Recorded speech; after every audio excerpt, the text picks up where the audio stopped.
രണ്ട് ശമൂവേലിന്റെ പുസ്തകം അദ്ധ്യായം 11. ആ വർഷം വസന്തത്തിൽ എല്ലായിടത്തുമുള്ള രാജാക്കന്മാർ യുദ്ധത്തിന് പുറപ്പെടുന്ന കാലത്ത് ദാവീദ് യോവാബിനെയും അവനോടുകൂടി തന്റെ ഭടന്മാരെയും എല്ലാ യിസ്രായേലിനെയും അയച്ചു. അവർ അമ്മോന്യരെ നശിപ്പിച്ചു, രബ്ബാ പട്ടണം ഉപരോധിച്ചു. ദാവീദ് യെരൂശലേമിൽ തന്നെ താമസിച്ചിരുന്നു. ഒരു ദിവസം സന്ധ്യയാകാറായ സമയത്ത് ദാവീദ് കിടക്കയിൽനിന്ന് എഴുന്നേറ്റു രാജധാനിയുടെ മാളികമേൽ ഉലാവുമ്പോൾ ഒരു സ്ത്രീ കുളിക്കുന്നത് മാളികമേൽ നിന്ന് കണ്ടു. ആ സ്ത്രീ അതിസുന്ദരി ആയിരുന്നു. ദാവീദ് ആളയച്ച് ആ സ്ത്രീയെപ്പറ്റി അന്വേഷിപ്പിച്ചു. അവൾ ഏലീയാമിന്റെ മകളും ഹിത്യനായ ഊരീയാവിന്റെ ഭാര്യയുമായ ബത്ത്ശേബ എന്ന് അറിഞ്ഞു. ദാവീദ് ദൂതന്മാരെ അയച്ച് അവളെ വരുത്തി. അവൾ അവന്റെ അടുക്കൽ വന്നു. അവൾക്ക് ഋതുശുദ്ധി വന്നതുകൊണ്ട് അവൻ അവളോടുകൂടി ശയിച്ചു.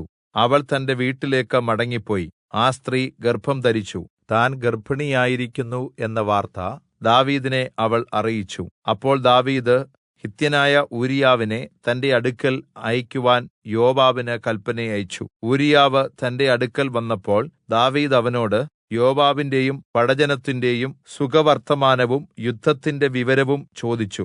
പിന്നെ ദാവീദ് ഊരീയാവിനോട്, നീ വീട്ടിൽ ചെന്ന് കാലുകൾ കഴുകുക എന്ന് പറഞ്ഞു. ഊരീയാവ് രാജധാനിയിൽ നിന്ന് പുറപ്പെട്ടപ്പോൾ രാജാവിന്റെ സമ്മാനം അവന്റെ പിന്നാലെ ചെന്നു. എന്നാൽ ഊരീയാവ് തന്റെ വീട്ടിൽ പോകാതെ യജമാനന്റെ സകല ദാസന്മാരോടും കൂടെ രാജധാനിയുടെ വാതിൽക്കൽ കിടന്നുറങ്ങി. ഊരീയാവ് വീട്ടിൽ പോയില്ല എന്നറിഞ്ഞപ്പോൾ ദാവീദ് ഊരീയാവിനോട്, നീ യാത്രയിൽ നിന്ന് വന്നവനല്ലയോ? നിന്റെ വീട്ടിൽ പോകാതെ ഇരുന്നത് എന്ത് എന്ന് ചോദിച്ചു. ഊരീയാവ് ദാവീദിനോട്, പെട്ടകവും യിസ്രായേലും യെഹൂദയും കൂടാരങ്ങളിൽ വസിക്കുന്നു. എന്റെ യജമാനനായ യോവാബും യജമാനന്റെ ദാസരും മൈതാനത്ത് പാളയമിറങ്ങി കിടക്കുന്നു. അങ്ങനെ ഇരിക്കുമ്പോൾ ഞാൻ ഭക്ഷിക്കുവാനും കുടിക്കുവാനും എന്റെ ഭാര്യയോടുകൂടി ശയിക്കുവാനും എന്റെ വീട്ടിൽ പോകുമോ? അങ്ങാണ, അങ്ങയുടെ ജീവനാണ, ഇത് ഞാൻ ചെയ്യുകയില്ല എന്ന് പറഞ്ഞു. അപ്പോൾ ദാവീദ് ഊരീയാവിനോട്, നീ ഇന്നും ഇവിടെ താമസിക്കുക, നാളെ ഞാൻ നിന്നെ പറഞ്ഞയക്കും എന്ന് പറഞ്ഞു. അങ്ങനെ ഊരീയാവ് അന്നും പിറ്റേന്നും യെരൂശലേമിൽ താമസിച്ചു. ദാവീദ് അവനെ വിളിച്ചപ്പോൾ അവൻ അവന്റെ മുമ്പാകെ ഭക്ഷിക്കുകയും കുടിക്കുകയും ചെയ്തു. അവൻ അവനെ ലഹരി പിടിപ്പിച്ചു. എങ്കിലും അവൻ വീട്ടിലേക്ക് പോകാതെ സന്ധ്യയ്ക്ക് ചെന്ന് തന്റെ യജമാനന്റെ ദാസന്മാരോടുകൂടി അവൻ തന്റെ കിടക്കയിൽ കിടന്നു. രാവിലെ ദാവീദ് യോവാബിന് ഒരു എഴുത്തെഴുതി ഊരീയാവിന്റെ കയ്യിൽ കൊടുത്തയച്ചു.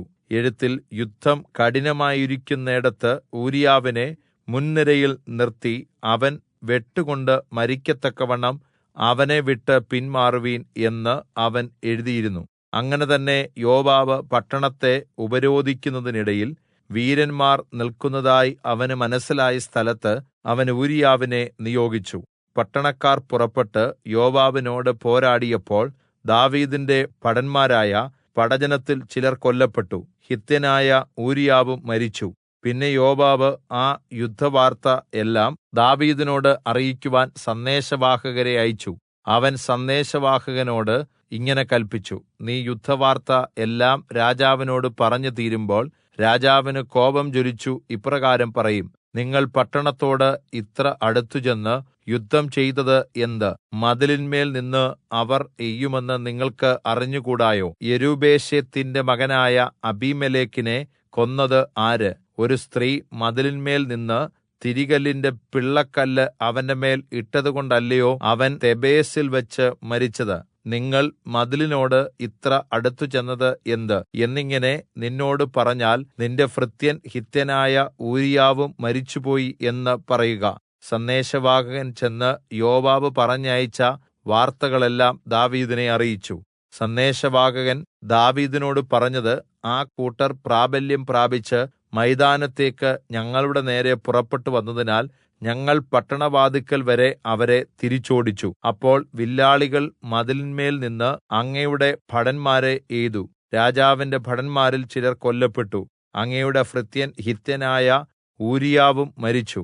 അതിന് ദാവീദ് സന്ദേശവാഹകനോട്, ഈ കാര്യത്തിൽ വ്യസനം തോന്നരുത്. വാൾ അങ്ങും ഇങ്ങും നാശം ചെയ്യും. പട്ടണത്തിന്റെ നേരെ ശക്തിയോടെ പൊരുതി അതിനെ നശിപ്പിച്ചുകളയുക എന്ന് നീ യോവാബിനോട് പറഞ്ഞ് അവനെ ധൈര്യപ്പെടുത്തണം എന്ന് കല്പിച്ചു. ഊരീയാവിന്റെ ഭാര്യ തന്റെ ഭർത്താവായ ഊരീയാവ് മരിച്ചുപോയി എന്ന് കേട്ടപ്പോൾ ഭർത്താവിനെക്കുറിച്ച് വിലപിച്ചു. വിലാപകാലം കഴിഞ്ഞ് ദാവീദ് ആളയച്ച് അവളെ തന്റെ അരമനയിൽ വരുത്തി. അവൾ അവന്റെ ഭാര്യയായി. അവന് ഒരു മകനെ പ്രസവിച്ചു. എന്നാൽ ദാവീദ് ചെയ്തത് യഹോവയ്ക്ക് അനിഷ്ടമായിരുന്നു.